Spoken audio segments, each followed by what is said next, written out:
Are you? No. Sorry, I'm not getting feedback now. Okay. No, I heard something.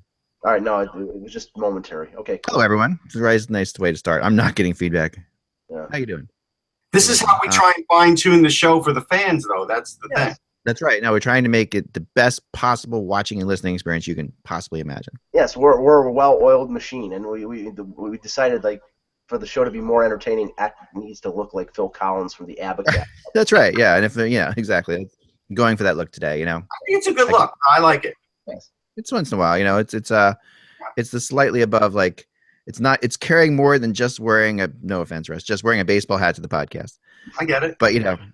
But like not caring enough to actually shower in time to do the podcast. You're the least follically challenged of the three of us. No, it's not bad. Yeah, I mean, no. I mean, I know you folks have showered. See, now my problem is, like, I just was running around like a crazy person today. So we don't have bad hair days anymore. Yes. Right. So okay, couple things here.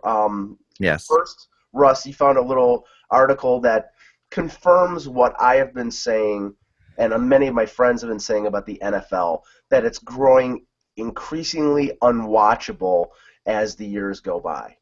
Yeah, you listen. I'm a sports radio junkie, I admit it. So I'll move around and listen to a lot of different things. And right now, just like there's always talking points for political reasons, there's talking points now to protect the NFL, protect the shield, because Sunday Night Football, Thursday Night Football, Monday Night Football, all the ratings are down. Monday Night Football is down 17%. Sunday, which was really the premier one, 14%. And so there's a round of excuses. The first one is, well, it's Colin Kaepernick and his damn protest. Okay, well, that's wrong. So that's one. The next one is, well, it's all these presidential debates. And I'm like, 4 years ago, nobody complained about this when there were debates. The ratings were great. So that's not it. And then it's, well, it's just, we're going to see. that's the next one. And what they don't want to admit is the rule changes. Even the best of NFL fans, nobody knows the rules anymore on a catch. Just as a simple thing for a catch, even when we're watching a replay, we're not quite sure. So that's one thing. What they don't want to admit is the game is constantly being stopped for commercial breaks. Yes. Kickoff, return. We're going to a commercial break. 30 seconds later, they come back. Then they to squeeze as many commercial breaks as possible. The reviews taking 3-4 minutes long. That's a turnoff. Plus, honestly, there's been there's been so many players continually getting injured over and over. The turnover in this league, except for like quarterbacks, who are the prominent players on the team. Honestly, it's like, you would have, back in the day, like in the glory day of the Bills, you had Kelly around for a decade and Thurman Thomas. You're lucky right now unless it's somebody out of the ordinary like Peyton Manning. A guy's career is 4 or 5 years, and then he's gone because of some debilitating injury. J.J. Watt, his career might be over with a back injury. His career hasn't been that long. No, I know, and that's the other thing is some of their biggest stars are not even getting marketed. And I'll give you an example. So this week, Tom Brady's back after a 4-game suspension, and his coach, Bill Belichick, figured out how to circumvent the system so Tom Brady doesn't have to talk to the media. Well, that's great that Belichick stayed up all night and figured out a way around it. But the idea is, without anybody being able to interview Tom Brady, how does a pregame show talk about Tom Brady? How do you interview Tom Brady before he plays his first game if you can't interview him? How does Bill Belichick get away with not being allowed to, not saying anything about him other than we're playing the Cleveland Browns? All those things hurt because, again, he's their most marketable player, and now the team is stopping him from being marketed. And so, all those things are hitting at once. And so right now the excuse is, well, there's a presidential election, so we'll see. Well, and this is by no means anywhere as bad or as evil as what the Patriots are doing, but it's a team policy, and it's been a team policy for a while. The Maple Leafs do not allow rookie players to be interviewed during games, like in the in-between the in-between periods. So Hockey Night in Canada wanted Austin Matthews. I'm sorry, guys. I just thought this music was appropriate for now. Sorry. what is it, Chili Willy or something? This is my best bet to like get something. But basically, like if Austin Matthews or Mitch Marner or something like that, they wanted them during the game. Because they're rookies, they do not allow rookies to be interviewed on TV or radio in between periods. I don't understand it. I mean, how are you supposed to market these guys? The idea is, here's the funny thing. If you're trying to shield them from us, the evil media, the in-between games interviews are not exactly cutting edge where anything's going to really be given away that is going to kill what the team's going to do for the next period. But someone just tuning in may never have seen Austin Matthews before and may, especially a kid, right? Because all it takes is one interview, one great play, one time seeing him live, and a kid is hooked. And now you can't see him that way because it's not allowed. And it's like these guys are so used to being interviewed. What are they afraid of? Yeah. Can I throw something out that I think the NHL is doing right? I mean, the NFL is doing right. The concussion protocol thing that's going on, Yes. Now they're finally doing it right after the first week when there was a big problem. So you're right. But it took that. Even though they're not perfect with it and everything like that, it really, I mean, we all don't want NFL players to get concussed, and that's obvious. And, you don't want that. That's a horrible thing. But really, this goes it's way bigger than that, because as a youth soccer coach, okay, the concept of concussions, as what we talked about before, Russ, you've studied a lot. I've talked to experts about too. It's always been something like, players get hurt as they're playing the game, and then, someone collides really badly, and are you okay? Yeah, sure, keep going. That kind of thing has been the typical thing, and it's hard to get parents even past that. Like parents are like, why'd you pull her out of the game? We were winning, and we needed her. And I think I've noticed a huge difference in the way parents react since the NFL concussion protocol went into place, because all the people watch the NFL and they're like, okay, so now and that I think is huge, like bigger than you can possibly imagine for all the kids playing sports in this country who the NFL has, and I don't even know if it's like a law of unintended consequences or what have you, but I don't think they even have any idea how much they're going to save people. And people's lives in this thing, and people's heads, and because concussions are so prevalent among youth sports, especially as the kids get older.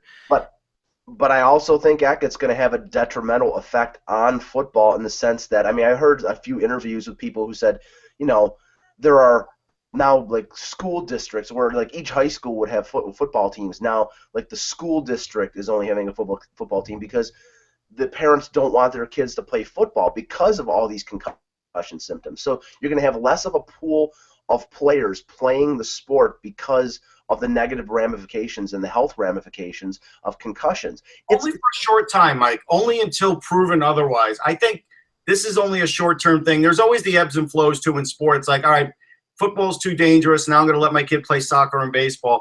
But I think when it's proven, and part of what Eck is saying is true, and a lot of what he's saying is true, is that when this really takes hold, and it does seem like it's finally taken hold this year, because again, the Super Bowl it wasn't, and even week 1 it wasn't, even though it's supposed to be in place. Sometimes, hey, it's nice to make rules and regulations, but until they're actually carried it's hard. And we're going to see it in the NHL too, because the NHL increased there.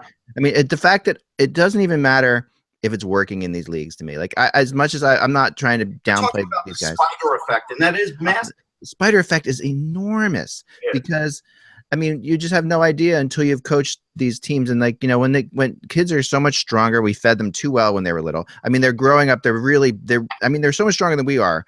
So you look at 12, 13, 14, we see it obviously with the prospects that are coming to the NHL. 12, 13, 14, 15-year-old kids can really hurt each other. Like, they are flying. Their speed is flying. And there are so many, every game there's a possible concussion, right? So every game that happens, and every game, we would pull a player off, and there would be all kinds of like, oh, why you're just being ridiculous. We used to play, and we would get in, and I know, I mean, I had to quit hockey when I was in high school for a year because of concussions. I mean, I know I played many times. You have a headache? Oh, I just have a headache. Just go play. The fact that this has gone, it's gotten better, but this particular rule and the publicity of this rule is getting more than anything else is enormous. Because that will enable smashing of helmets. If you notice, you don't see them anymore in the promos. You don't see quarterbacks like Gus Frerotte going headfirst into the wall after a touchdown. Like, these are things where it was equated with toughness before, and now we're sort of getting smarter and realizing we only have one brain and we still don't know enough about it. And yeah, you want to be able to do things later in life. And you also will see the glorification of that type of play. When they remember, ESPN always used to run the half-hour NFL films where quarterbacks were getting clotheslined and knocked unconscious, and don't see that anymore. Now maybe it was because they ran it for 20 years and people were just bored of seeing NFL films, but I think it was actually because they realized that there's negative repercussions. And I also think, in a way, in a roundabout way, and I know that the league was going this way before, but the movie Concussion, I think, brought a lot of other things to the forefront. I mean, it was an issue that football fans knew about, but then I think that led it to be known to people outside of football. Yeah, no, I think that's a very good point. Very true. I mean, I think that this, though, because everyone watches the NFL and every week it's going to be talked about and it's going to be debated and things are going to happen. It's just, it's really, I mean, a lot of people saw the movie, but everybody watches the NFL down here, at least. So it's like you get, you really are going to get somewhere with this. All right, let's move on. I'm not going to talk about the, there's one thing I wanted to talk about, but I'll talk about tomorrow. Let's move on to I'm going to mention it real fast because this whole killer clown situation that's happening. All right. Is dominating. I mean, you might not be. If you have a child, this is dominating your life. Like, no, I see that there may be even like this clown parade now. Right. So if you don't know, there's long of it. There have been clowns who were luring kids into the woods, and this happened in the Carolinas somewhere, and this has happened months ago. But this has grown into something like where everybody is now saying they're seeing clowns. They're reporting clowns to the police. There are people, and it's almost like clowns are like a species in and of themselves. Like, that's what it sounds like. It's like lions might as well be roaming free. There are clowns everywhere, clowns roaming free. And it's incredible. And my kids are freaked out because their people are putting things on Instagram. Oh, I hear a clown's going to be in the woods around our school on Friday. Like that kind of thing is happening. And I mean, and you laugh, but the kids are terrified. No, it's ridiculous. No, I understand kids are scared. I'm not messing with you for laughing either, because I'm the same way. I'm like, and I keep saying clowns are not species. Like, clowns are people. And I said the thing to tell your kids, if your kids are freaked out, because I'm sure there's people out there whose kids are freaked out. This is the thing to tell your kids. I heard somebody say this, and I really believe this is true.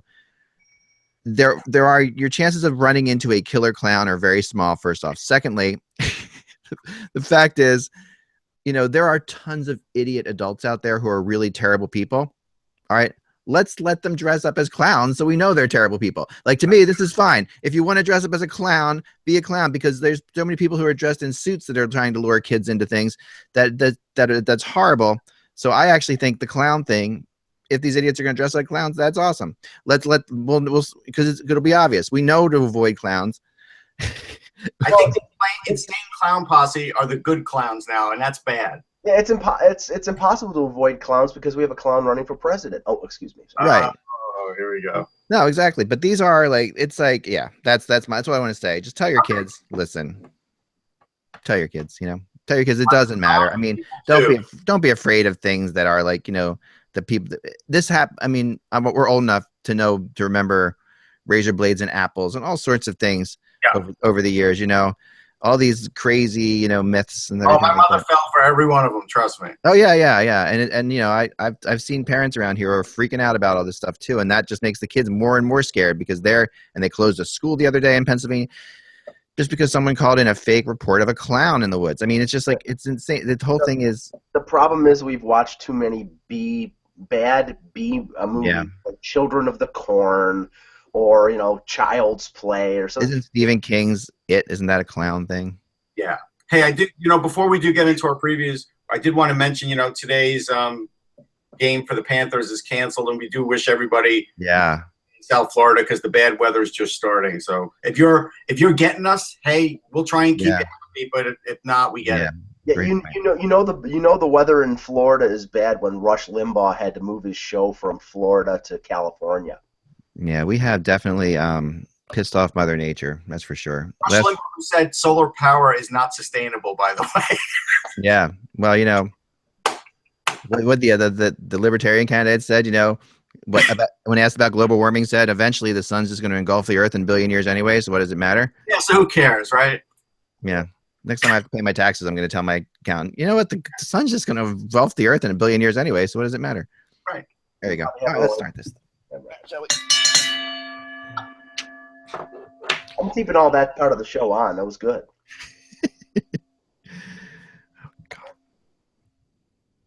Hello, Hockey World. It's Thursday, October 6th, 2016. I'm Michael Agello. I'm Russ Cohen. And I'm Eklund. You're watching the HockeyBuzzCast on HockeyBuzz.com. This is the podcast that comes to you every Monday through Friday at this time to fill you in on the comings and goings in the hockey world. If you're just listening and you don't understand why that's so funny, I was, typically, me with the date. I was looking at my phone, obviously, and trying to remember what the hell date it was. So that we are here, and now we've made it. And it's already Thursday, which feels like a fast week because Monday was a holiday for the Jewish friends of ours out there, and so it's been a quick week. So we're going to get into more of our previews today. We really love all the comments on the previews. Keep them coming, on via Twitter. If you don't agree with us, you can send an email to eklund@hockeybuzz.com as well, and I'll talk about it on the air because I'm starting to get a lot of people talking about it today. And today's teams, I'm sure we'll get a lot of people talking about because the Canadiens and Senators and Devils are never teams that people are shy about talking about. So let's start there. And let's start in Montreal because, well, hockey does kind of start in Montreal. The Montreal Canadiens, last year, 6th in the Atlantic, 13th in the Eastern Conference, did not make the playoffs, of course. Remember, after their best start in NHL history, which is saying something for the Montreal Canadiens. I mean, the Montreal Canadiens have had some teams that have dominated everybody. Last year was the best start the Canadiens have ever had, and yet they fell out of the playoffs. They were as bad as anybody's ever been from that start on. They finished up 38-6, which is not really 500, but is the NHL version of 500, but is actually 6 games below 500. And like I said, 13th. Their notable acquisitions, of course. Has to start and end almost end, but not quite, with Shea Weber, who comes to them, to add their defense. Radulov, also, of course, who is a key player. Could be who knows, the enigma that is Alexander Radulov. And Montreal is just wonderful for us to report. That's going to be fantastic as the year goes on. I'm sure we're going to have fun with that. And Andrew Shaw, who was signed for more money than anyone thought he would sign for. But does give Montreal a little more grit and somebody will go to the friggin' net, as one of my friends said. That helps. Yeah. They also picked up goalie Al Montoya. So they after last year's issues with Carey Price, they went out and got themselves an experienced goalie just in case. And I'm going to throw in an acquisition of Carey Price as well because really, I mean, that's the keyest acquisition. Price looked amazing, even though, in the beginning of last year during their great start, and then, didn't play the rest of the year. Was incredible again in the World Cup of Hockey. Probably, arguably, without him, Canada doesn't win the World Cup of Hockey. But he was all that, he was to be. Their departures, Lars Eller is gone, of course, and Tom Gilbert, but no one really cares about those two players as much as they care about PK Subban, who is gone, and of course part of the Nashville Predators. So that is where we start with the Montreal Canadiens. A tale of two teams last year. Subban, huge personality team. And of course, the coach remains is Michel Therrien, who is still Michel Therrien. So let's let's move on from there. Well, okay. I mean, go ahead, Mike. You can start this one. It's pretty simple. If Carey Price stays healthy, this team makes the playoffs. If Carey Price stays healthy, they could contend in the Eastern Conference. Mm-hmm. If he doesn't, I don't think this team is marginally better than they were last year without Carey Price. I mean, Al Montoya is a solid number 2 goaltender, and I'm not casting aspersions on Shea Weber because Shea Weber is still one of the best defensemen in the league. I mean, he definitely fits what Michel Therrien is looking for in terms of a defenseman, in terms of a leader, and in the short term, the next 2 to 3 years, maybe Montreal will be better with Weber and being a two-way guy, being a guy who's a tough defenseman who can also score. But really, if you look at the offensive situation, I mean, they're relying on Pacioretty, they're relying on a Galchenyuk who is starting to bloom into a pretty good player.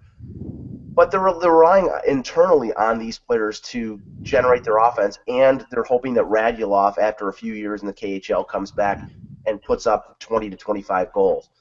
But they really, with the exception of Radulov, they still have not upgraded that team's offense. And I think right now they're at the place still where they are so totally reliant on Carey Price to win that that's basically unfair. And if Carey Price gets hurt, I think maybe they won't be as bad as they were in the second half of last year. But if Carey Price gets hurt, I don't think they're a playoff team. But I don't think he will get hurt, so I think they will make the playoffs. Well, here's the thing. So, all right, so Price looks good. That's a check mark. Yep. Toughness has been added. That's a check mark. Yeah. Same coach. That's a negative. Miguel Sergachev looks like he's going to make the team, and looks like Terrier is okay with him making the team, and he's been playing them. That's a big check mark because that's going to help with puck movement, help with some offense, help with a lot of their ills. I think they have enough to make it, but they're still going to struggle a little bit offensively. But you know what? Radulov's going to score 15 goals at worst. So it's an upgrade from guys like Semin and guys they've just been trying to piece in over the years that they haven't gotten any production from. Galchenyuk scored, what did he score, 30? 29, 30, the most quiet 30 in the league. That's really true. And so he was terrific. I think he'll improve. I think they're okay. I think they're a team that a month to go in the season will be right in the hunt. And as long as Price is healthy, and I do think the fact that Montoya is there, Price could rest a little more, and that's big too. Even if it's just resting him down the stretch before they have a big run of, let's say, 10 or 15 games in a row, or maybe they have to play them. I think they're improved. I do. Well, I mean, on defense, I mean, if Sergachev fits in there, it's probably going to be at the cost of a guy like a Greg Paterin who was up and down last year. I think, but that's right. I mean, I freely admit that. I mean, Sergachev could be a very good defenseman at 18 years old. I mean, a lot of people. He's physical. You could already see some hits he laid in preseason. They're pretty good. And it may be the case, Russ, that they want, you're talking about a Russian kid who's 18 years old. They may want him to sort of pay his apprenticeship while Andrei Markov and while Emelin are there. They can help him along in terms of, I don't know if I'm not sure about Sergachev's language barrier, if that's a situation, but him learning from some veteran defensemen and learning around Shea Weber, that'll be a good thing. I still think it comes back. And, maybe the addition of Shaw will help. I mean, Shaw's a professional disturber of the highest order. He will score his 15 goals and probably about 150 penalty minutes for being a pain in the butt. But they need guys like Plekanec to stay healthy. They need Brendan Gallagher to sort of bounce back from a year where I think he had some injury problems. They need everything to go right up front for them to make the playoffs, on top of Carey Price staying healthy. If that happens, they're scary because Price can win games by himself, but they need everything to go right. That's all I'm saying. I agree with that. I mean, I agree with both of you. I do think that I was wondering about prospects, Russ, and what they have coming in this year. Gotcha. Noah Juleson, we had Marty Lapointe on just a week ago, and Juleson had a bad injury last year, and so he is recovered from that, but that set him back. So he has no chance of making it. He's probably already sent back. Sherbak already got sent back. Yeah. He was their next closest prospect. So there's really nobody else. But I think Sergachev is a big thing for them because it's another big body on defense, and that helps everybody. That just helps. It's like everything else. There's only 6 defensemen, right? But if all of a sudden you've got one better, that moves everybody else down the depth chart, and that helps. Yeah, and guys like, I know they sent Stefan Matteau down to the minors. I mean, it looks like Michael McCarron may have an inside track on earning a job that we're talking about as probably as a fourth liner, but he brings a lot of size. He's huge. We'll see what he can do at the NHL level. It's definitely mixed in my book, but size is undeniable. So he'll give him that.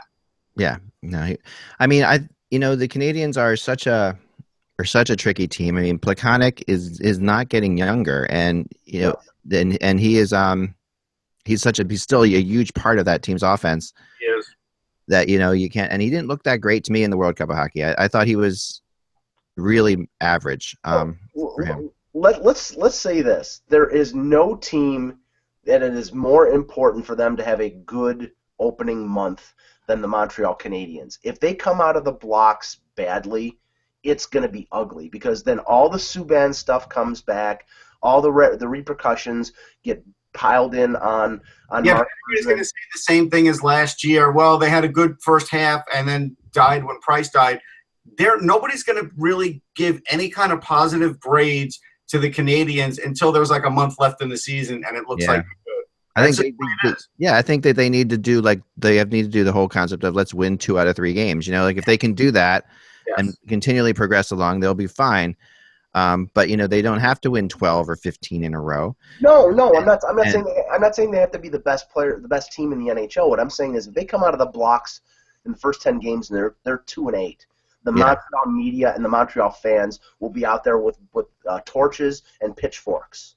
They'll be looking for blood, and that's if they start off 500 or if they start out well, then that takes the pressure off Bergevin and Therrien, and it allows these players to play a little more relaxed. But if they start out badly, I think it's gonna, you could see a firing early in the season.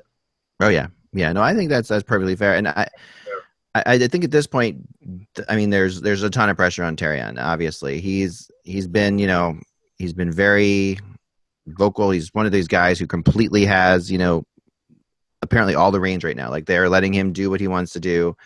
That could change, and there's not a lot of time for Montreal to really, go in and out. I think the whole concept here of the Canadiens is that they are going to be a much better team than that. I think they are going to be a better team than they were last year. I really do. And I think that they will be a playoff team, but I also believe that Price will likely stay healthy. So, and if he doesn't stay healthy, you're looking at the best player when the best player on your team and one of the best players in the league is your goalie. It's obvious that he's got to be the best player on your team. He got to be their best player. He had to be. I mean, again, I know for a while you were fighting me when Team Canada kept saying Carey Price is our team. Yeah, this is just the way it is for this guy. I mean, there's just it is, no question about it. And I mean, you were right. Last year, the Canadiens players, the one thing they talked about this time of year, a year ago now, is that they weren't just Carey Price, and then unfortunately, they were. Actions speak louder than words, and they were just Carey Price. Or you could look at the coach. I mean, that's the other thing you can do in this situation. You can say, okay, Therrien had to actually coach without Carey Price there, and he did not coach. And I think that's really what it came down to. Like when you have a goalie like that makes up for a lot of issues that the coach makes. I mean, the coach can. I was going to say this is where Shea Weber really comes in handy because they didn't have. I mean, Pacioretty may be the guy, but he needed help as far as swaying the team to play the right way. And Shea Weber is very persuasive, but also Shea Weber just for all the players that will not even go to his side because they don't want to take a beating, will help that team. And Shea Weber will help the other defensemen on the team better than PK Subban did. Yeah. I mean, Shea will. As good as PK was, Shea is absolutely going to be a coach someday. Like he's got the game. He's got a really good knowledge of the game. He's going to help. He's a traffic director out there. He'll make sure that everybody's in the right position. The only thing, and this is like a side note, just remember as the year goes on, because I've watched a ton of Shea Weber, being a Predators fan that I am, and then watching again in the World Cup of Hockey, Shea Weber likes to go down to block a lot of shots, but he likes to go down really close to the goal to block a lot of shots. You will see Shea Weber, who is a big man, prone in the crease a lot this year. It happened with Rene all the time, and it's going to happen with Carey Price. The difference, like I said, I think I've said this before, but the difference honestly is that Shea Weber with Rene was okay because Peke Rene plays this crazy style. Carey Price is exact, in every movement he makes. Yes. And I think Carey Price might get annoyed with it because there are times when Weber is going to he's going to do everything to stop a goal, but he is very prone to going down really close to the goal. And that does create all kinds of mayhem because you're looking for the puck, you're trying to see what's going on. The goalie will win that debate. If you remember, Brizgalov won that debate in Philly and had no leg to stand on. He used it as a crutch. Right. He used to say his defense were doing that too, and it was a problem. Shea does it all the time. And all you have to do is watch a couple games in Predators to realize he did it all the time. And then in the World Cup of Hockey, he did it too. And he had Carey Price in goal. And I thought to myself, and there was a couple times when I saw Price looking at him like, wait, what are you doing? You could see this, and he was trying to move across. Price will win that. It's just going to be a matter of Weber trusting Price a little bit more than he's trusted any goalie he's had past. I mean, and I think that's and if he does that, he's going to let him take that. But Weber does everything he can to stop a shot. It's his mentality. So it's going to be a tricky thing for him to trick. He's going to have to change his thinking of it. I don't know if it ever play into the season, but I think we'll see it a couple times, and it'll be interesting to follow. I think the Canadiens are a playoff team, like I said before. How are you guys going with it? I think they're a playoff team again if Price stays healthy. I think they're probably in the mid 90s, probably third place in the Atlantic. Mm-hmm. I don't think they'll be in the wild card race. I think they'll make one of the top 3 spots because I personally believe that both wild card teams are coming from the Metro. I think they're making it, and I do think they'll squeak in. Will they have momentum when they get in the playoffs? I don't know. They'll probably still have to make a deadline deal for offense. We'll still be screaming about it all year, but I think they're better off. Yeah, I'm with you. All right, so let's move on to the Ottawa Senators. The Ottawa Senators are last year finished. The record I had it just. That's okay. Doesn't matter really. They didn't finish. The record was 38, 35, and 9. Okay, so they finished slightly ahead of the Montreal Canadiens. Their key addition, their Stanley Cup odds, by the way, are 55-1 if you're an Ottawa Senators fan. Their key additions: Derek Brassard and Chris Kelly. Wasn't Chris Kelly always on the Ottawa Senators? No, it was with Boston for a while. But he was with the Ottawa Senators before that. Original Senator. Yep. So he returns. Brassard returns. Doesn't return, but Brassard shows up. The key departures are Zibanejad, who of course went in the Brassard trade. Phillips, Alex Chiasson, who a lot of people thought was a little bit that was a tough trade for them to make. Mark Frazier and Patrick Wirecock, but that's to me that's not as big as Zibanejad, Phillips, and Chiasson are the 3 that really matter. And especially Phillips, who has been a real spiritual leader of this team for a very long time. That's a big loss.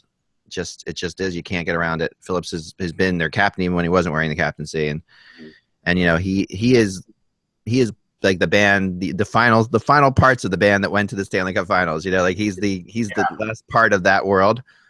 But you can't get a nicer person or team leader. To me, this team comes down to a couple key players, and the 2 key players I'm going to say are Craig Anderson and Bobby Ryan. To me, that's what I think. I think Brassard's going to do what he does. I think he's going to be good and he's going to be helpful. But is he going to score that much more than Zibanejad? I don't know. It could be a wash either way. I think it's bigger than that simply because, and the reason why Guy Boucher and now Mark Crawford, who's assisting him in Ottawa, are there is because this team, in spite of having a pretty deep and talented offensive attack, is one of the worst defensive teams in pro hockey. They are.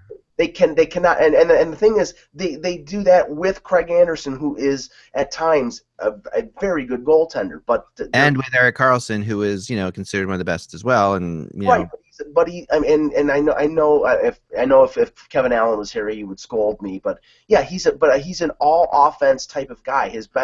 His defensive attributes, the fact that he has the puck all the time, but defensively in his own zone. Something. It is something. It is something, but it is something. But I will say this: that I became less impressed with Karlsson watching the World Cup of Hockey than I had before. And it was nothing against him personally. He's a great player, obviously, but he does tend to make some really odd choices.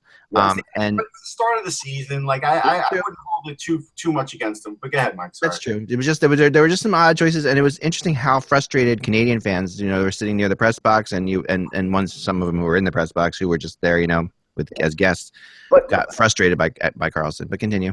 The goaltending is important, obviously, for Ottawa because Anderson at times can carry a team on his back because he's that type of hot goaltender that you can't get anything by him at times. And Hammond is a decent backup. But I think the key here is, they give up Zibanejad for Brassard. Brassard is a decent player. He's in his late 20s. He provides some stability up the middle. But they don't have a number 1 center. They basically have 2 number 2 centers in Brassard and Turris. They need Stone, Mike Hoffman, who they've signed to a long-term extension, and as you said, Bobby Ryan to really step it up offensively. Clark MacArthur's career is probably done after being concussed in a practice game. So they're trying to start to bring up some of their youngsters.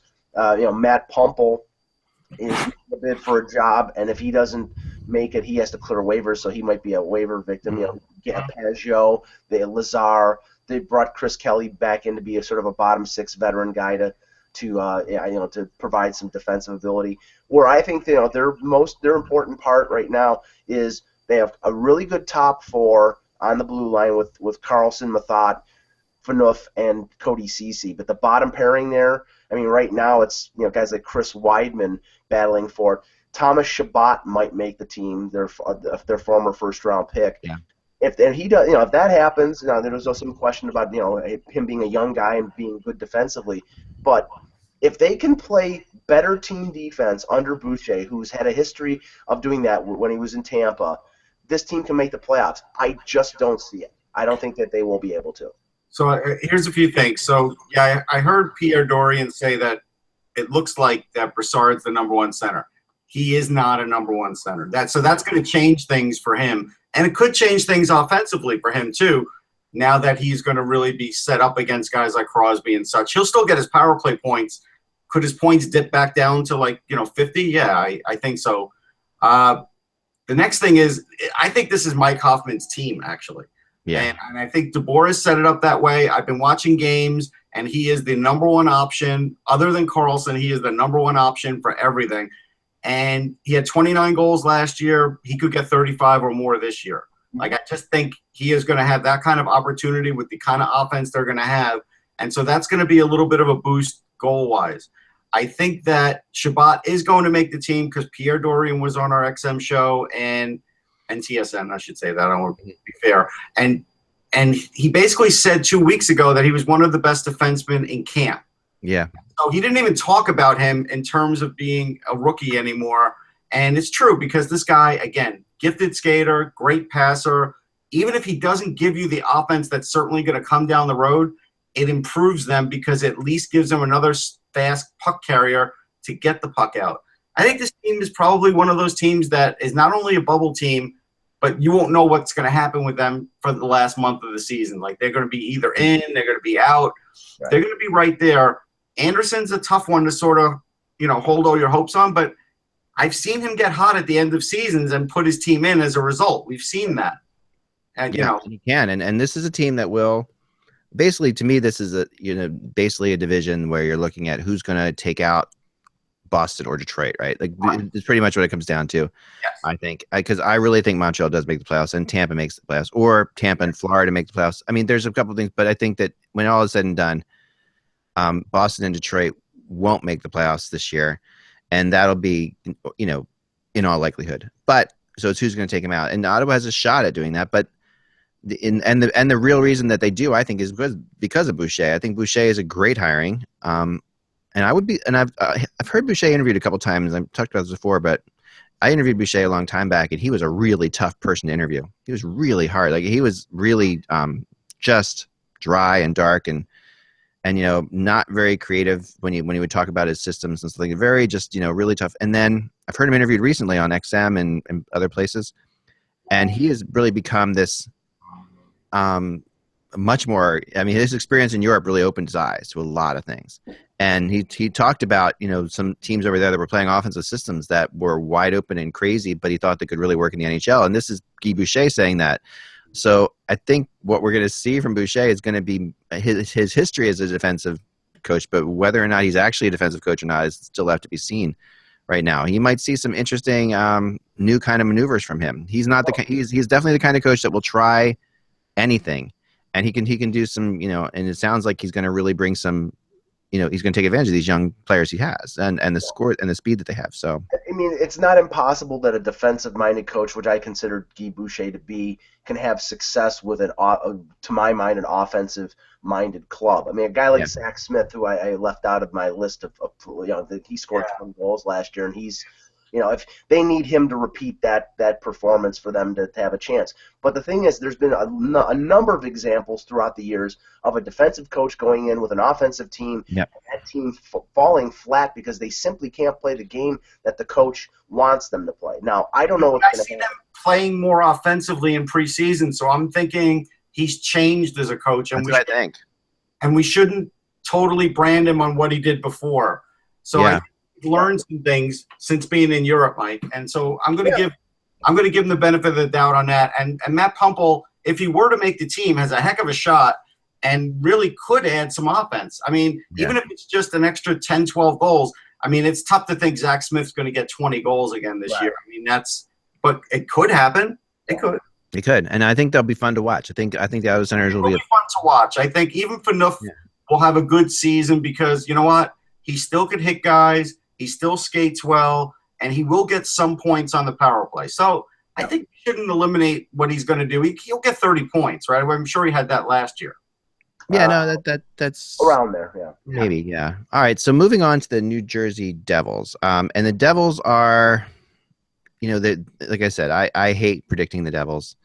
Well, I was struck by this because when I looked up their record, they were 38, 36, and 8. And if you remember, they were in the playoff race until they were right there, and until early. A little bit of that was that they came on almost a little. And they've done this before. The Devils will come on after they're eliminated from the playoffs virtually. Like they had a really strong. They were a good team that was knocking other teams out down the stretch. Yeah, but it was the exact opposite. They were really? Good until February, and then Corey Snyder got hurt because they played Kincaid a lot. Yeah. And Corey Snyder, and when he came back, he was not the same Corey Snyder as earlier in the season. I think he lost like his last 8 in a row until the last game against Toronto.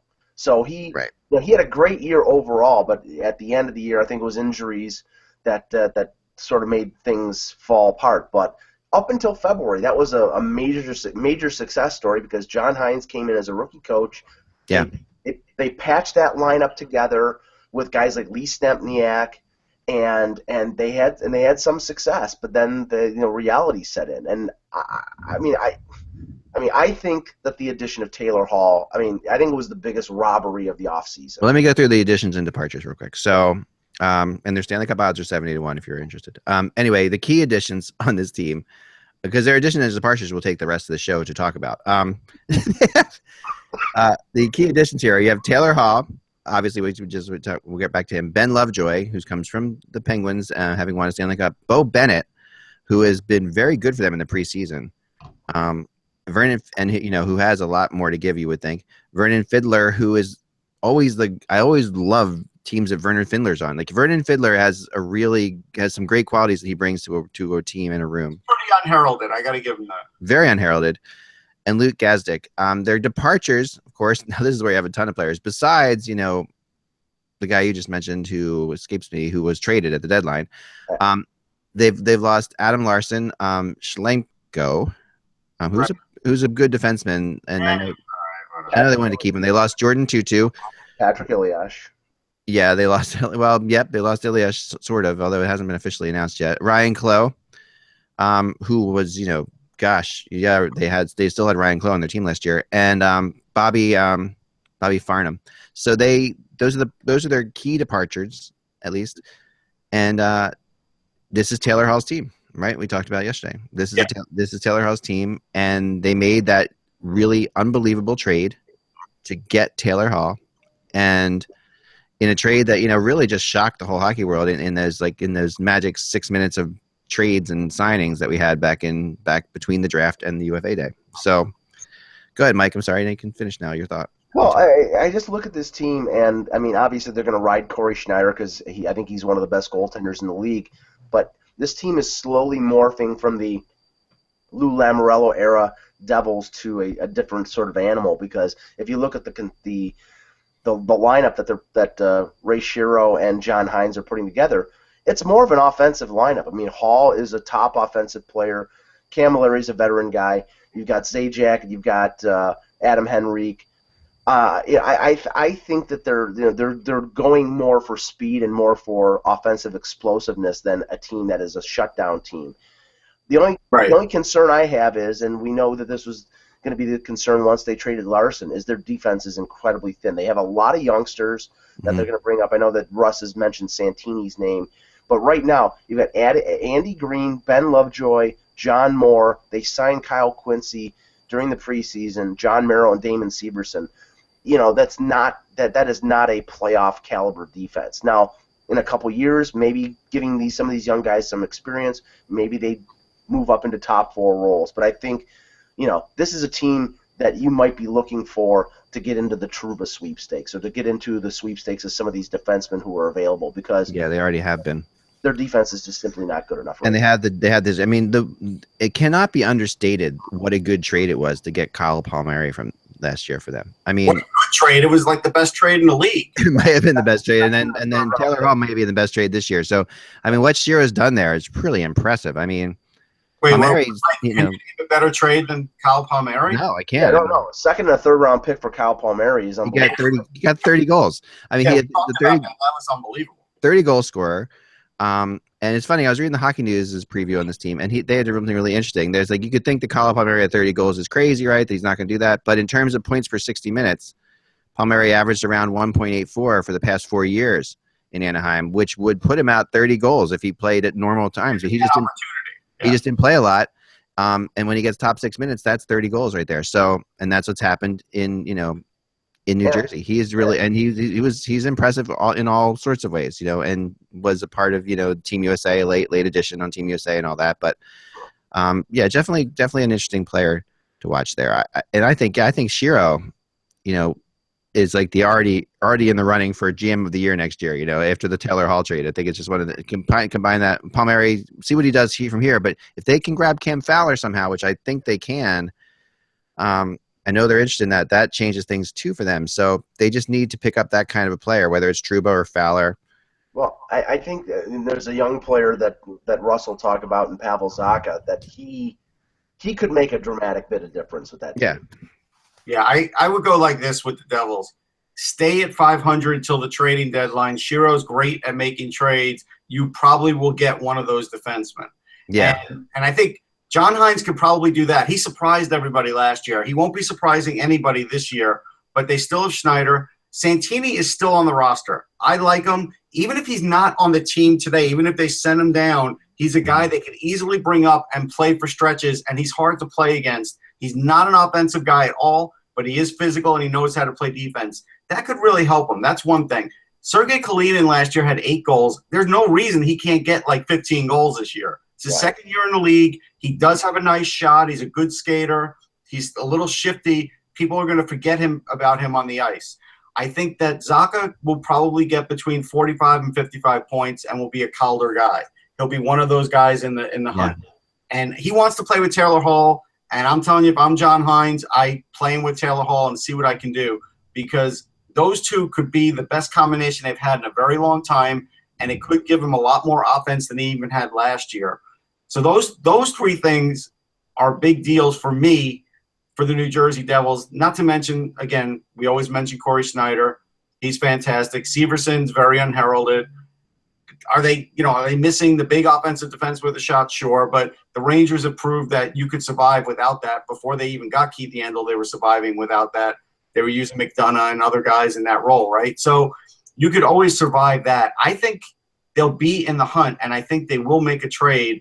And so it's hard. It's like the team that you're going to ask me to say if they're making the playoffs today is definitely not going to be the same team after the trade deadline. Yeah.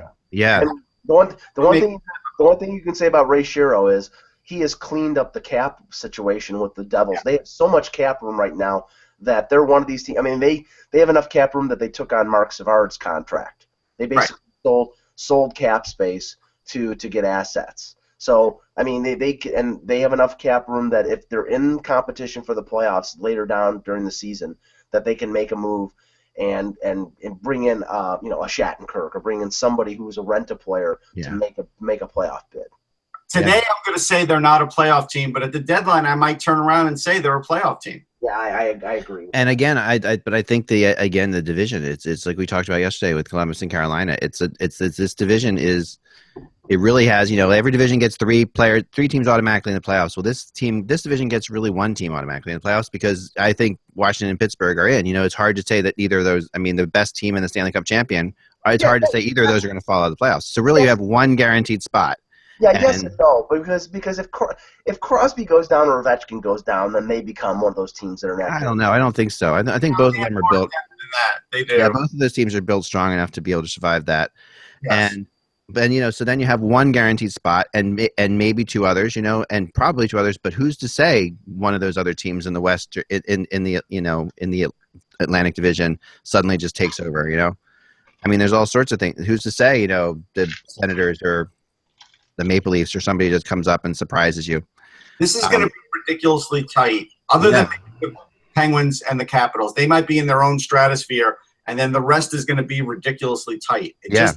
And it really is hard to call, but I have to say I like what the Devils are doing, and I think they're going the right way. So they could be one of those teams that, you make the right move, they're a playoff team. And when you look at these things, when they're usually tight, I usually go to the goalies. Like when it's tight, you go to the goalies. If you go to the goalies here, Corey Schneider's as good as anybody. So you've got Lundqvist. If we're going to rank him, he's not better than Matt Murray, I don't think, because it's hard to say because he won the Cup. But he's better than Marc-Andre Fleury. I could say that. Yeah. He's on par with Henrik Lundqvist. I don't think either of them are better than each other. Yeah, it's fair. They're about even. Yeah. Better than Jaro Halak. He's better than anybody Carolina throws up there. He's better than Bob if we start. So, yeah, he's better than the Flyers goalies. He's better than the 2A or 2B in that division.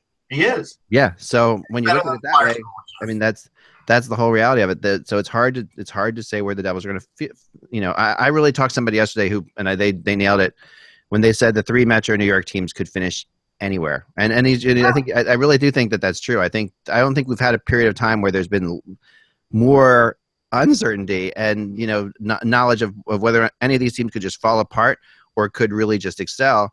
All three of them feel like they're in that same boat.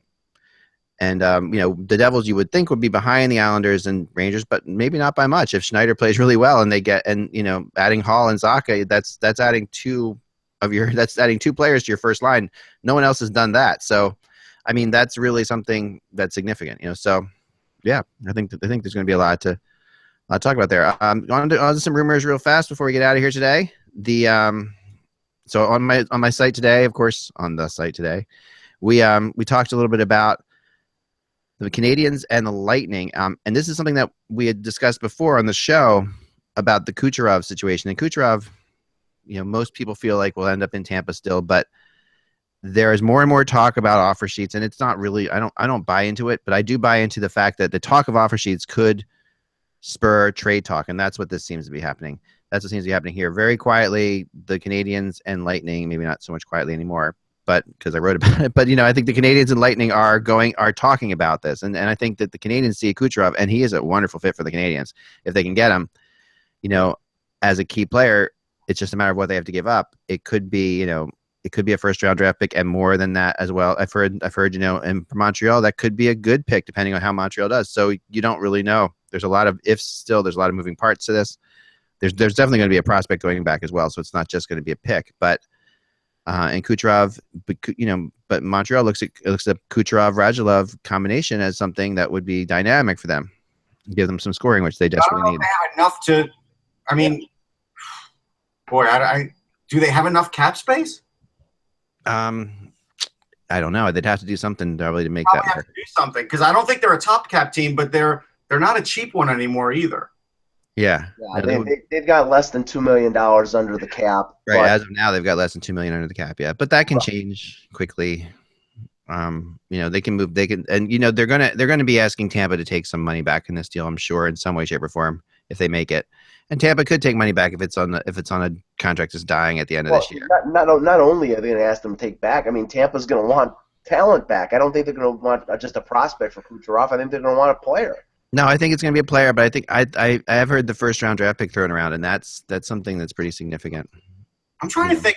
Montreal, Bergevin has not traded a first round draft pick. That used to be the old regime's way of doing things. Yeah. I don't know if he's going to do that. I really don't know. I know you can get Kucherov though. I know, but I'm just it's one of those things where you're adding a tremendous player. Is he better than a lot of guys you'll pick in the first round? Absolutely, but the long-term effects there are if you get Kucherov, you're not getting him on a long-term deal. You're not. Well, you have to know you can. I mean, you'll have to. This would be the situation where Yeah. you would know that you could sign him. You would. This is the situation where they would talk ahead of time and all that, because that's the idea of an offer sheet is, that's the benefit of an offer sheet, right? You're signing him to a long-term deal. You get it. I mean, So in this situation, that would have to be something that they would be allowed to talk They to. do the offer sheet. Tampa's matching it. They don't. They're not going to play around. But the thing, Right. the thing is here is that, I mean, right now, I mean, I think there's a level of desperation here that would make Bergevin, if in the past he wouldn't think about trading a first-round pick with the situation he's in right now, maybe he's saying, okay, to preserve my job, I'd be willing to trade a first-round pick if I get a player who I think is a difference maker, and we know that Kucherov is a difference. I think Yzerman's just going to play hardball here, and he's not going to do anything.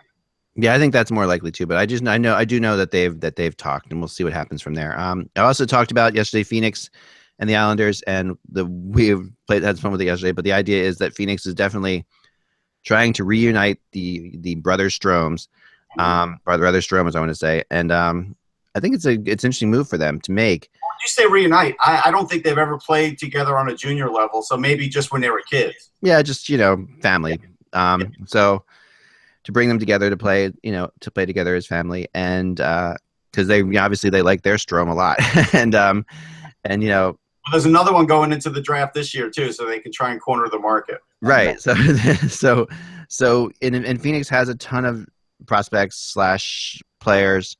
I've heard it's what the Islanders would consider a top 4 defenseman that they're getting back. Now that's a strange thing we talked about yesterday after we got off the air, because with Dan, obviously the Islanders have a lot of defensive depth, especially more so having just signed Seiderberg. So, all right, so let's ask this question because Dan's not here and he would go crazy.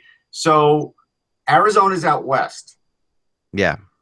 So how far would Arizona be for Travis Hamonic to sort of get to his family? Maybe that puts him in a closer spot where he could see his family more often, and it's a in-between place for him and maybe a better situation long term. You never know. I mean, that's a good that would be an interesting one for sure. Yeah. But you'd have to get. I mean, that would be Hamonic and Strome on top. I mean, 2 Stromes that'd be 2 players going to Arizona. So yeah. So you unless it's not but Arizona's loaded, you could literally get picks and 2 players back. You can get a ton back from them. Yeah. So that's what we'll find. We'll find out. We'll keep on top of it for sure. But the one thing I've really noticed about Arizona is, and of course they're young. Your young, spanking young new GM is that they love to be very aggressive. He likes They're to not do afraid to make moves. right. He likes to do things that are out of the norm. And he's been pretty successful at it so far. So You have something on Yakupov real quick? yeah, go ahead. Bob McKenzie reporting that there have been talks between the Blackhawks and the Oilers regarding Yakupov. There could still be interest. He says right now there's no imminent deal, but right now the Blackhawks are looking to see whether some of their youngsters in training camp. I know Alexander Fortin is one of the ones that has been mentioned, who was a not drafted player, but he's been playing on a line with Panarin and Kane. Is Hartman still in camp for them? I'm sorry? Hartman still in camp for them? Yeah, I don't know whether Hartman is, but I mean, the number of forwards there. Hartman, Mark McNeil. I mean, they're looking at those young guys, Tyler Mott, Schmaltz. They're looking at those guys to come in. But if they don't think that they're the answer yet, then they might revisit a Yakupov deal. And they said that Edmonton would obviously have to take back salary in a Yakupov deal, but there's interest there, and Bob McKenzie wouldn't be mentioning it. It looks like Hartman's still there. Here's the thing: if they could trade Tyler Mott for Nail Yakupov, and I do think there's a chance they could do that trade. I got to tell you something. Again, we're all going to be shaking our heads at the Edmonton Oilers because I think we know that Nail Yakupov will succeed to some degree with the Chicago Blackhawks. Yeah, imagine Yakupov on the line with Kane and Panarin. I mean, it's going to be sick. Yeah, that's that's just perfect, isn't it? Like that Chicago would get Yakupov of all the teams, they managed. Think about it. Didn't they just sign Mott as a free agent? Yeah, they did. Free agent. So you could get a top draft pick, free agent pick that they've developed, and you're already one of the best franchises in the league. Just think about that for a minute. And they're only paying him $2.5 million. It's like Yakupov is not a $6 million player yet, and you can take that chance. You can see how he does for a year, and you can say, okay, fine, give it a shot. And the Hawks can do it because they have enough depth to take that hit, even if it doesn't work out. So I don't think they're going to be alone. I do get a sense that, this is on, I talked about yesterday with Yakupov and the Devils that I'd heard that too. This sounds like Yakupov's going to get dealt. Like when you hear something like this sounds like that there are teams now making big But entrees. For the investment they put in them and everything else, they won't get equal value back. Not even close. No, there's no way they're going to get equal value back. Yeah, no, you're absolutely right there. There's no way. That's not going to happen. And I mean, they didn't get equal value back for Taylor Hall, and they're not going to get, there was nothing wrong with Taylor Hall. He's been nothing. Allie wants to be on the show for a minute. So very cute cat. Yeah, she's nice. She's a good-looking cat. Yeah. She's just waiting. Remember what my theory on cats is, that they're just waiting to get big enough to eat you. That's my theory. That their whole thought is the process. I'm going to be big enough. Compared to them, like basically we do whatever they want. Right, and they love you until they love you. They're like, I'm just going to get big and I'm going to eat that guy. On that pleasant note. Yeah. Remember, without the buzz, it is just hockey. We will talk to you soon. See you tomorrow. More teams to talk about. More things.